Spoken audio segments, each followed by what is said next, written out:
When thou eatest of the labor of thy hands, happy shalt thou be, and it shall be well with thee.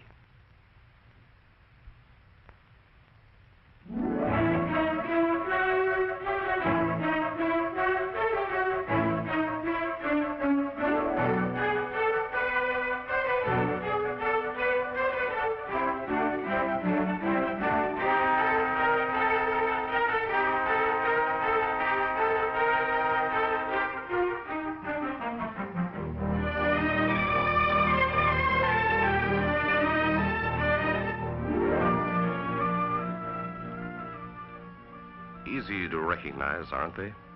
Ordinary Americans, free men, different yet the same, and all sure they have this right in common: the right to life, liberty, and the pursuit of happiness. Some are smart, some not. Some are successful, some not. But this, too, they all know. No right is secure unless a man can also work for food, shelter, clothing, and the respect of his fellow men. You could really write a book about it, but we're not doing that today. Today we're moving south on Madison Avenue in New York City, then east on 52nd Street, to the national headquarters of an American organization which believes that if our American rights are to be secure, other free men must have them too. So meet Hadassah, the Women's Zionist Organization of America. I repeat, of America. Remember that. And meet Mrs. Nathan D. Perlman, Vocational Education Chairman of Hadassah, starting a day's work.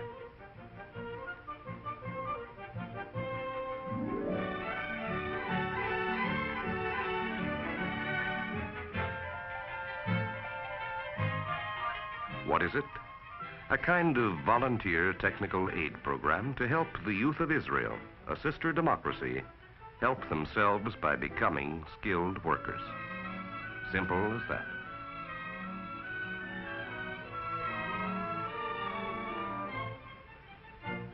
Why does Israel need such aid? Well, take a look. Any American will recognize the shiny white factories, the sprawling vigor, trademarks of a pioneering people.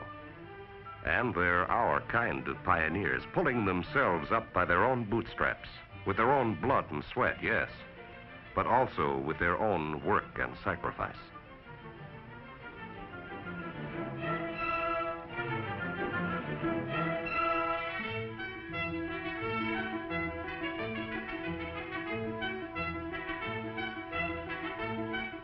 And that's why here in Romema, outside of Jerusalem, Hadassah set up Brandeis Center B. Recognize the name? Louis D. Brandeis, great jurist, friend of labor and of youth. What more natural link between us and the lads from 50 lands who come here for a transformation? Because you can transform a kid in 4 years of study, matching hand to tool, extending into rigid iron and wood the skill he did not know he had. You can make precision workers and mill hands and repairmen and designers from a youth once hopeless because nobody cared enough to tap the riches of their hands and brains.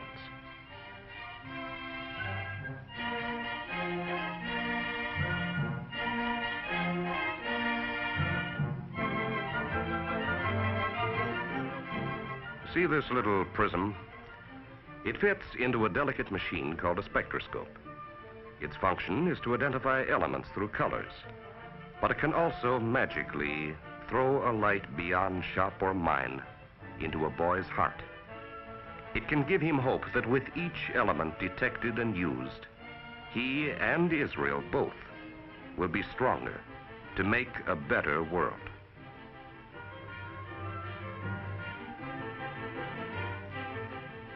Israel is the land of the book. So what better place to train printers for a people who have reverenced and lived by the word, no matter what indignities their fellow men have heaped on them. From this shop come exquisitely designed storybooks and prayer books, manuals and magazines, which even as the making of them trains, so does it teach the makers.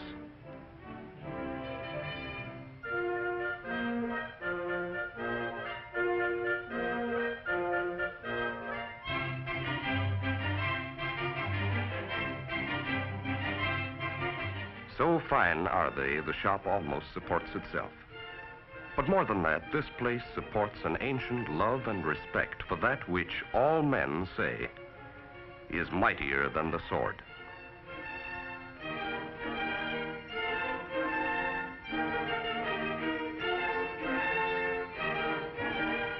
So first, Hadassah trains young workers for industry, making them free to laugh because they love their work, and know that in America, others, free as they, are thinking how to make them partners in one world, one free society.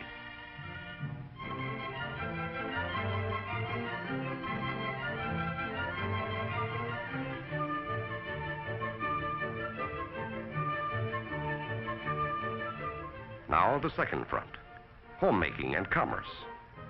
Israel must find skilled people able not only to feed and clothe their families, but to sell the products they make. Okay, that too, said Hadassah. So up went the Seligsburg High School, first of its kind in 1942. Then a new building to honor another American, a woman this time, a founder of Hadassah.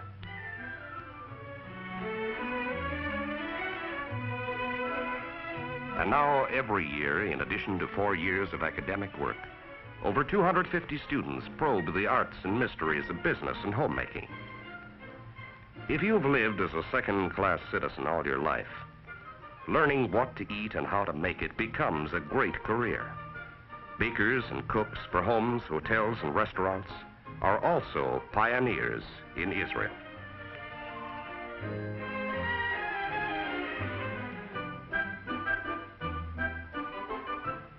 To respect the skill a newcomer brings is as much an American as an Israeli idea, applicable even in a weaving class. Here, natural love of color and design are developed, so that Israel's fashion shops and factories may one day glow with a talent kept fresh, despite persecution. In many crafts, the Jewish people passed from parent to child down through the centuries.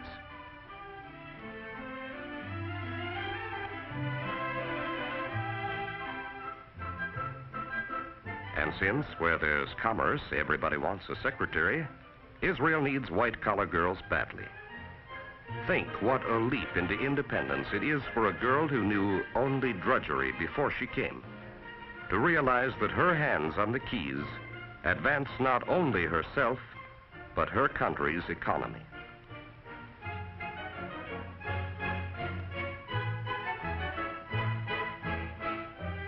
And that she can become a secretary de luxe in Hebrew, English, and even French before she's through. Now, number 3. The next time you hear about Youth Aliyah, immigration to Israel, think of the lovely settlement of Kfar Vitkin. Here, a rural vocational center has grown up for refugee children, to whom this holy land must bring not only the skill to work, but healing.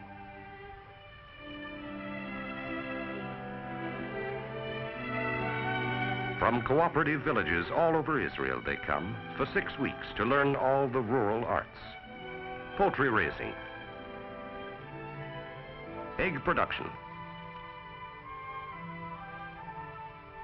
marketing, grading,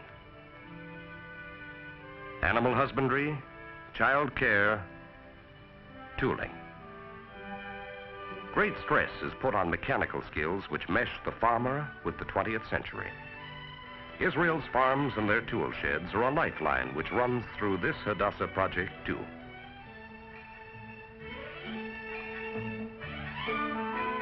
How do you find these skills? You test a child's capacity delicately. You uncover the gift which all God's children have, then offer it to Israel.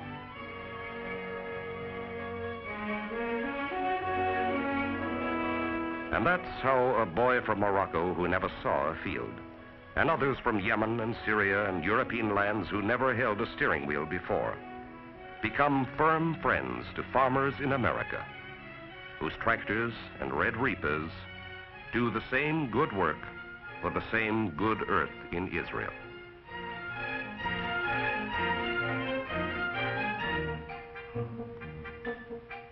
And the girls sit spinning, finding rest and dignity in ancient crafts that also have a place in this new old democracy.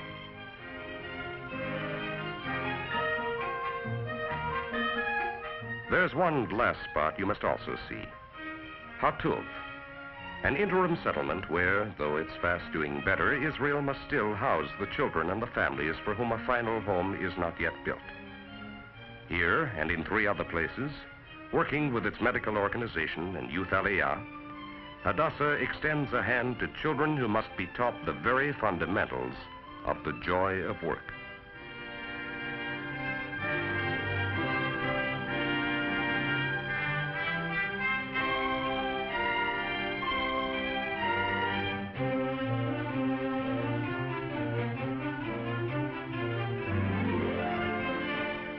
They're still in temporary quarters, but you ought to see what teaching a boy to make a wooden stool means even in such a place. You ought to see his pride when, as a worker now, he goes to show his family the first small thing of his own manufacture. That's why here, what would be only a long green road to you and me, becomes a triumph for a child who learns that with this row, he owns this earth. That's why the humble job of cobbling a shoe gives the lad who once had no right to work status and curiosity to find more use for hands grown nimble wondrously. And soon he is demanding other skills, realizing that this land to which he owes his rescue can thus be paid with coin more sweet than gratitude. The girls are also liberated here, for they, who also had no future once, become the masters of machines which symbolize a new society. First, they're tense and stiff with balky grace, but when the needle flies and the garment grows beneath their hands, something happens. It's hard to define. You must see it reflected in a mother's face and in her child's. As you must see, watching boys at the primitive job of dressing stones, how work becomes absorbing even to those who never knew its value. How, when the wall is planned and the road is lined, they realize with wonder that somehow they have made a new horizon.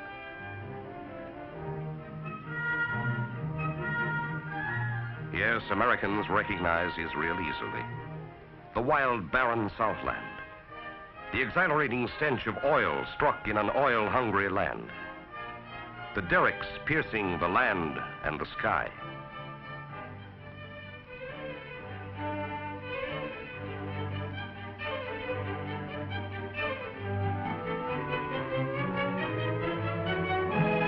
The pipelines.